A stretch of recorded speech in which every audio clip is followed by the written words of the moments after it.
आप में से वो सारे लोग जो नाबार्ड को 2025 में क्रैक करना चाहते हैं लेकिन इस बात को लेकर के कंफ्यूज्ड हैं कि तैयारी कब से शुरू करनी है या कितना टाइम हमें आइडियली इस प्रिपरेशन को देना होगा। So welcome to Edutap, I am Tanushree and this video is for all of you. इस वीडियो में हम डिस्कस करेंगे कि आइडियली आपको नाबार्ड की तैयारी कब शुरू कर देनी चाहिए as far as the 2025 exam is concern. So students, before we start the discussion, before we come to this conclusion कि आपको कितना टाइम देना चाहिए आइडियली, हम कंपोनेंट वाइज ये डिसाइड कर लेते हैं। क्यों ना हम कंपोनेंट वाइज ये कैलकुलेट कर लें कि हर एक कंपोनेंट को कितना टाइम लगेगा। ठीक है, सबसे पहले अगर मैं बात करूं क्वांट की, ठीक है, क्वांट में अराउंड 1 मंथ का टाइम है जो आपको देना होगा। ठीक है, 1 month is what you are suppose to give as far as the quant is concern.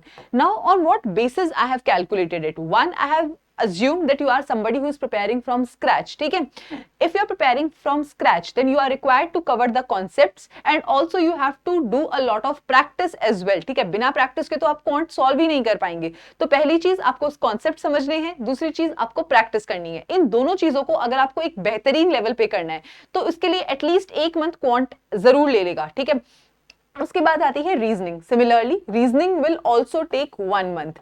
Now coming to English, अगर मैं इंग्लिश की भी बात करती हूँ, अगेन इसमें भी आपको सारे रूल्स पढ़ने होंगे, चाहे वो टेंसेस के हो, चाहे वो सब्जेक्ट वर्ब एग्रीमेंट के हो, वोकैबुलरी हो। इन सब चीजों को प्रैक्टिस करना, इन सब चीजों को समझना और फिर प्रैक्टिस करना, इसके लिए अराउंड आपका 1 मंथ का टाइम जाएगा ही जाएगा। ठीक है, तो इंग्लिश में लगेगा 1 मंथ।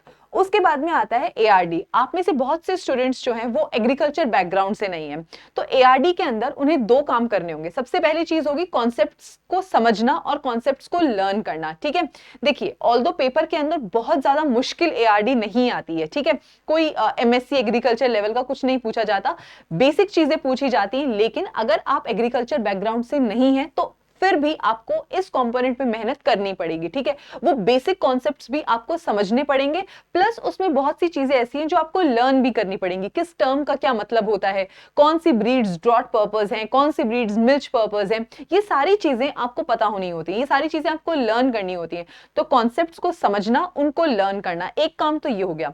दूसरा काम जो होगा वो होगा डिस्क्रिप्टिव पेपर के लिए प्रिपेयर करना। ठीक है, मोस्ट ऑफ द टाइम क्या करते हैं, जब हम तैयारी स्टार्ट करते हैं ना, हमारा सारा फोकस फेज 1 के अंदर होता है और फेज 2 कहीं छूट ही जाता है। ठीक है, देखिए आपको खाली फेज 1 क्लियर नहीं करना है, आपको पूरा एग्जाम क्रैक करना है। तो जो डिस्क्रिप्टिव पेपर है उसकी तैयारी को भी आप अभी से अपने दिमाग में लेकर के चलो। ठीक है, तो दूसरा काम जो आपको करना है वो है डिस्क्रिप्टिव पेपर के लिए प्रैक्टिस करना। हर एक चैप्टर से डिस्क्रिप्टिव आंसर, डिस्क्रिप्टिव जो क्वेश्चंस हैं उनके आंसर्स को लिखना।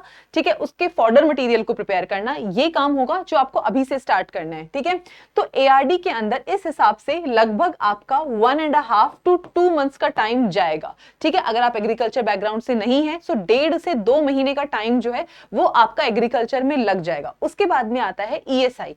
देखिए ईएसआई में ऑल्दो जो हमारा करंट अफेयर्स होता है वो ज्यादा डोमिनेटिंग होता है विदाउट एनी डाउट। लेकिन अगर मैं बात करूं डिस्क्रिप्टिव पेपर की, ठीक है, ईएसआई की जरूरत आपको 2 जगह पे पड़ेगी। पहली जरूरत होगी करंट अफेयर्स को समझने की। ईएसआई में जो करंट अफेयर्स आता है आपको वो तब तक ना समझ आएगा ना लर्न होगा जब तक आपको ईएसआई के बेसिक कॉन्सेप्ट्स नहीं पता। आपको इकोनॉमिक्स के जब तक बेसिक कॉन्सेप्ट्स नहीं पता आप उस करंट अफेयर को नहीं समझ पाएंगे। दूसरी चीज, अगर आप डिस्क्रिप्टिव पेपर के लिए प्रिपेयर करते हैं, क्योंकि डिस्क्रिप्टिव में समटाइम 15 मार्कर्स में 10 मार्कर्स में हमारे बेसिक जो कॉन्सेप्ट्स होते हैं, जो ईएसआई के बेसिक कॉन्सेप्ट्स होते हैं, वहां से क्वेश्चन आ जाते हैं। तो अगर आप स्टैटिक पूरा छोड़ के जाओगे आपका वो 10 to 15 मार्क्स का क्वेश्चन गया। ठीक है, and you are simply out of race अगर आपको एक 15 मार्क का क्वेश्चन नहीं आता है पेपर के अंदर। तो स्टूडेंट्स इस हिसाब से आपको जो ईएसआई का स्टैटिक पार्ट है वो भी एक अच्छे खासे लेवल पर प्रिपेयर करना पड़ेगा, और इसके लिए भी आपको अराउंड 1.5 मंथ लग जाएगा। 1 to 1.5। ठीक है, 1 to 1.5 मंथ आपको ईएसआई प्रिपेयर करने में भी लगेगा।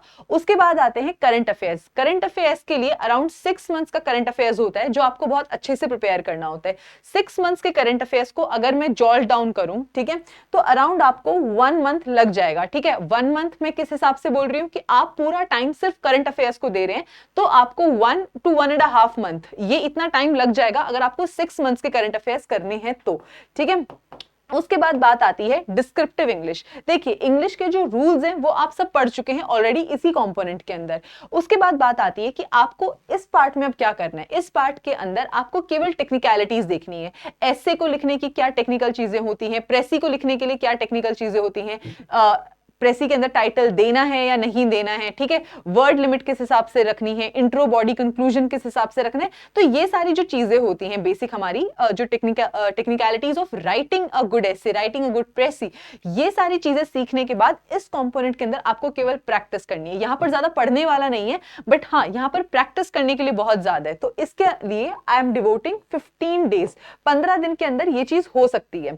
उसके बाद में आता है computer knowledge and decision making, ठीक है, यहां पर आपको केवल सेक्शुअल कट ऑफ क्लियर करनी है और बहुत ही बेसिक लेवल पे ये दोनों कॉन्सेप्ट, ये जो दोनों कंपोनेंट्स हैं वो पूछे जाते हैं।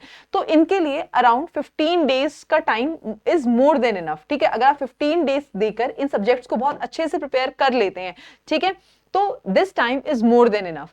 तो स्टूडेंट्स अगर मैं कंपोनेंट वाइज देखूं तो ये एक आइडियल टाइम है जो आपको लगेगा अगर आप एक एक सब्जेक्ट के लिए प्रिपेयर कर रहे हैं, ठीक है। अब इस पूरे टाइम को अगर मैं कैलकुलेट कर लूं तो 1 2 3 3 months, and if I take 1.5 to 3 months here, right? So ideally 3 and 3 6 7 7.5 8 8.5, so around 8 month is something which is required as far as this exam is concerned। अगर आपको हर एक चीज स्क्रैच से प्रिपेयर करनी है और बहुत अच्छे से प्रिपेयर करनी है both for phase 1 and phase 2, then around 8 to 8.5 month is something which is required, ठीक है।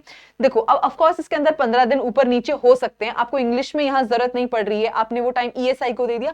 Of course 15 days 1 month up and down is very much eligible है, इतनी गुंजाइश हम लेके चलते हैं कि 15 दिन 1 महीना ऊपर नीचे हो सकता है, बट आइडियली अराउंड 8.5 मंथ्स। चलिए हम 8 मंथ्स पे अपनी गाड़ी रोक देते हैं, 8 साढ़े 8 मंथ का टाइम आपको सारी चीजों को कवर करने में लगेगा।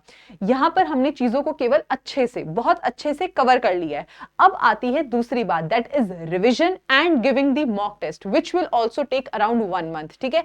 अगर मैं रिवीजन का भी टाइम लेके चलती हूं तो आपको अराउंड 9 मंथ्स का टाइम चाहिए होगा इस एग्जाम को बहुत अच्छे से प्रिपेयर करने के लिए, ठीक है। अगर आप डेडिकेटेडली इस एग्जाम की तैयारी करना चाहते हैं तो आपको अराउंड 9 मंथ्स का टाइम चाहिए होगा इस एग्जाम के लिए, ठीक है। अब बात आती है कि नोटिफिकेशन कब आ सकती है, ठीक है, क्या पॉसिबल चांसेस है नोटिफिकेशन के। तो देखिए आइडियली जो नोटिफिकेशन है वो हमारी जुलाई अगस्त के मंथ में आती है। अभी क्या चल रहा है, अक्टूबर खत्म ही होने वाला है, तो चलिए हम नवंबर मंथ से काउंट करना शुरू कर देते हैं, ठीक है। 22 अक्टूबर है, दिवाली आने वाली, कुछ दिन वहां आप लोगों के फेस्टिव सीजन में चले जाएंगे, तो हम नवंबर से काउंट करते हैं कि कितना टाइम्स आपके पास, कितना टाइम है आपके पास। तो नवंबर, दिसंबर, जनवरी, फरवरी, मार्च, अप्रैल, मई, जून, जुलाई, ठीक है, जुलाई तक आपके पास 9 मंथ्स बचते हैं अगर अगस्त में नोटिफिकेशन आती है तो। अगर नोटिफिकेशन अगस्त से पहले आ जाती है तो आपके पास 9 मंथ से भी कम टाइम है, ठीक है। एक वर्स्ट केस सिनेरियो हो जाएगा ये कि अगर नोटिफिकेशन अगस्त से पहले आ गई तो बहुत कम चांसेस होते हैं, नॉर्मली जो हमारी नोटिफिकेशन है वो जुलाई अगस्त के अंदर ही आती है। तो अगर आप यहां पे देखें तो अराउंड अभी हमारे पास 9 to 10 मंथ्स का टाइम है, ठीक है, 9 मंथ्स का टाइम है अगर अगस्त के अंदर नोटिफिकेशन आती है तो। और अगर आफ्टर अगस्त आती है तो फिर आपकी बल्ले बल्ले, ठीक है, आपको थोड़ा एक्स्ट्रा टाइम मिल जाएगा प्रिपेयर करने के लिए। बट अगर अगस्त में नोटिफिकेशन आती है और हम एक आइडियल सिचुएशन को लेके चलते हैं तो this is the right time when you should start preparing for this exam, ठीक है। अब अगेन एक और चीज जो आप स्टूडेंट्स के दिमाग में होगी कि हर एक बच्चा बिगिनर नहीं है। जो टाइम मैंने अभी आपको पीछे डिवोट करके बताया वो उन स्टूडेंट्स के लिए था जो बिल्कुल बिगिनर हैं इस प्रिपरेशन के अंदर, ठीक है, जिनको तैयारी बिल्कुल स्क्रैच से स्टार्ट करनी है, ठीक है। तो वो जो पूरा टाइम था, वो जो पूरा टाइम मैंने डिसाइड किया था कि किस कंपोनेंट में कितना जाएगा, वो इस कैटेगरी ऑफ स्टूडेंट्स को ध्यान में रखते हुए था। लेकिन आप में से ऐसे बहुत से लोग होंगे जिन्होंने नाबार्ड के लिए पहले से प्रिपेयर कर रखा है, 2024 में अटेम्प्ट दिया या इससे पहले भी कभी अटेम्प्ट दिया है, या फिर जिन्होंने और एग्जाम्स जैसे आरबीआई का पेपर हो गया, एएफओ का पेपर हो गया, जिन्होंने और एग्जाम्स के लिए प्रिपेयर कर रखा है, ठीक है। तो इन स्टूडेंट्स को कितना टाइम लगेगा, देखिए अगर आप बिगिनर हैं, if you are a complete beginner, this is the right time you should start preparing for this exam. अगर आप दोनों स्टेजेस के लिए बहुत कंफर्टेबली प्रिपेयर करना चाहते हैं तो this is the right time you should start. उसके बाद में आते हैं वो लोग जो नाबार्ड के लिए ऑलरेडी प्रिपेयर कर चुके हैं, तो उनका अप्रोच क्या होना चाहिए as far as time is concern. सबसे पहली चीज तो ये है एनालिसिस। आप एनालाइज कीजिए कि अगर आपने 2024 का पेपर दिया है या उससे पहले कोई और भी पेपर दिया है, तो कमी कहां रह रही है, आपकी स्ट्रेंथ्स क्या है और वीकनेसेस क्या है। पेपर दे करके, पेपर को अटेम्प्ट करके आपको अपनी स्ट्रेंथ्स और वीकनेसेस समझ आ गई होंगी, ठीक है। तो आप ये देखिए कि आपकी स्ट्रेंथ्स क्या है और वीकनेसेस क्या है, ठीक है। अगर आपकी वीकनेस ये है कि आपको करंट अफेयर्स समझ में नहीं आ रहा है, ठीक है, तो आप ये देखिए कि कहीं ये इस वजह से तो नहीं हो रहा कि मैंने ईएसआई को कवर नहीं किया था, ईएसआई का स्टैटिक नहीं कवर किया था, या अगर आपकी सेक्शनल कट ऑफ अटक रही है तो आप ये देखिए कि क्या मुझे क्वांट रीजनिंग इंग्लिश में ज्यादा ध्यान देने की जरूरत है। सो स्टूडेंट्स, अगर आप उस कैटेगरी में आते हैं जहां पर आपने नबार्ड का पेपर पहले से दिया हुआ है, तो सबसे पहली चीज जो आपको करनी है वो है अपनी स्ट्रेंथ्स और वीकनेसेस को एनालाइज करना, ये देखना कि हम एक्चुअली अटक किस जगह पे रहे हैं, ठीक है। वंस यू डू दैट, उसके बाद जो आपको काम करना है वो है उस वीकनेस के ऊपर काम करना। ऑफ कोर्स यही हमारा कोर्स ऑफ एक्शन बनता है कि जिस भी जगह आपको सबसे ज्यादा इश्यू हो रहा है उस जगह पर आप काम कीजिए, उस इश्यू को आप टैकल कीजिए, ठीक है। Once that is done, then the next thing you have to do is the revision part, ठीक है। उसके बाद आपका सारा ध्यान जो है वो रिविजन के ऊपर होना चाहिए कि जो भी चीजें आपने पहले से कवर की हुई हैं उसके अंदर कोई कमी ना हो। ऐसा ना हो कि हमने स्ट्रेंथ, जो वीकनेस थी उसको तो स्ट्रेंथ बना लिया लेकिन स्ट्रेंथ वीकनेस बन गई, उस पर हमने मेहनत ही नहीं करी। So make sure that you are revising each and everything well, that is something you have to do. उसके बाद में आता है if you are somebody who have already prepared for the other exams, अगर आपने आरबीआई के लिए prepare कर रखा है तो आपकी क्वांट रीजनिंग इंग्लिश डिसेंट होगी। अगेन यहां पर भी आपको यही वाला काम करना है कि पहले आप एनालाइज कीजिए और उसके बाद देखिए कि आपको किस कंपोनेंट को कितना टाइम देने की जरूरत है, ठीक है। But students, reality of aspirants क्या होती है, ठीक है। आप लोगों में से बहुत से लोगों ने ये वीडियो तो अब तक देख लिया, लेकिन अब आप लोग करोगे क्या, आप वेट करोगे नोटिफिकेशन का। ऐसा इस साल भी हुआ था और ऐसा हर साल होता है जब नोटिफिकेशन आ जाती है और फिर बच्चे कहते हैं कि मैम अब बता दो 2 महीने में ये एग्जाम कैसे क्रैक होगा। अभी हमने देखा कि आइडियली इस एग्जाम को क्रैक करने के लिए कितना टाइम चाहिए होता है, ठीक है। अगर आप लास्ट के 2 महीने में तैयारी शुरू करोगे, ठीक है, आप सोच के देखो कितना ज्यादा प्रेशर होगा और क्या लेवल होगा आपकी तैयारी का। दिस इज समथिंग जो मुझे बताने की जरूरत नहीं है, आप समझदार हो, आपको खुद पता होगा। तो आप में से बहुत से लोग नोटिफिकेशन का वेट करेंगे। दूसरी चीज, गाइडेंस ही गाइडेंस ढूंढते रहेंगे। अभी जो 2-3 महीने जब तक जनवरी नहीं आ जाता, फरवरी नहीं आ जाता और जब तक ऐसे लगता नहीं कि अब तैयारी शुरू कर देनी चाहिए, तब तक बस गाइडेंस ही गाइडेंस ढूंढते रहेंगे और पढ़ाई शुरू नहीं करेंगे, ठीक है। आज ये वीडियो देख लिए, कल कोई और वीडियो देख लेंगे और ऐसे ही वीडियोस का सिलसिला चलता रहेगा। लेकिन वो अपनी तैयारी स्टार्ट करनी है, कब करनी है, कैसे करनी है, ये वो सब देख लेंगे। करनी है और काम करना जो शुरू करना है उस तक वो नहीं पहुंच पाएंगे। तो दूसरी गलती मोस्ट ऑफ द एस्पिरेंट्स करते हैं, जो उनकी रियलिटी होती है मोस्ट ऑफ द एस्पिरेंट्स की, वो ये होती है कि सिर्फ गाइडेंस ही गाइडेंस को सर्च करना और पढ़ाई नहीं करना। तीसरी चीज होती है do not study consistently. Most of the students they fail to study consistently, ठीक है।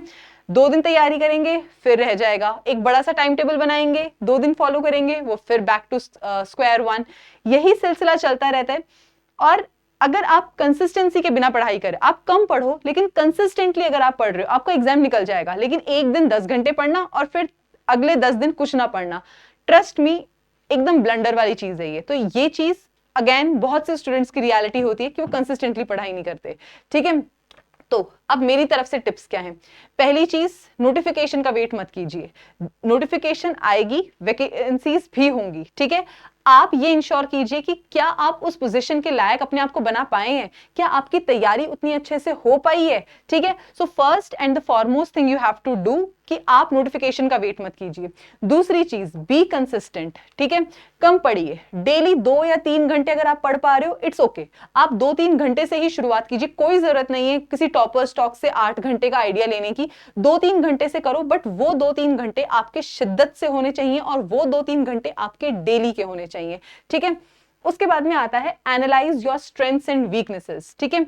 आइडियली किस कंपोनेंट के लिए कितना टाइम चाहिए होता है ये मैंने आपको बताया। अब आप देखिए कि आपके स्ट्रेंथ्स और वीकनेसेस क्या हैं। क्या आप क्वांट में अच्छे हैं, आपकी क्वांट वीक है, आप एआरडी में कितना अच्छा परफॉर्म कर सकते हैं, अगर आप एग्रीकल्चर बैकग्राउंड से हैं तो एआरडी आपकी स्ट्रेंथ है या वीकनेस, ये सारी चीजें आपसे बेहतर कोई नहीं जानता। तो पहले अपनी स्ट्रेंथ्स और वीकनेसेस को एनालाइज कीजिए, ठीक है।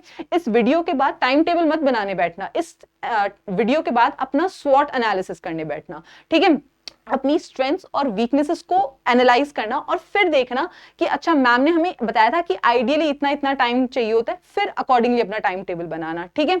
So first and foremost thing you have to do is to identify your strengths and weaknesses. उसके बाद क्या करना है, उसके बाद बनानी है अपनी स्ट्रैटेजी और उसको फॉलो करना है, ठीक है।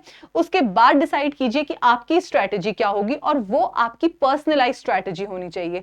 मैं, कोई टॉपर या कोई भी और आपको 100 तरीके की स्ट्रैटेजीज बता सकते हैं। और ट्रस्ट मी स्टूडेंट्स, अगर हर साल एग्जाम में 60 बच्चे सेलेक्ट होते हैं ना, तो उनकी 60 अलग स्ट्रैटेजीज होती होंगी, 60 अलग स्ट्रैटेजीज होती होंगी उनकी।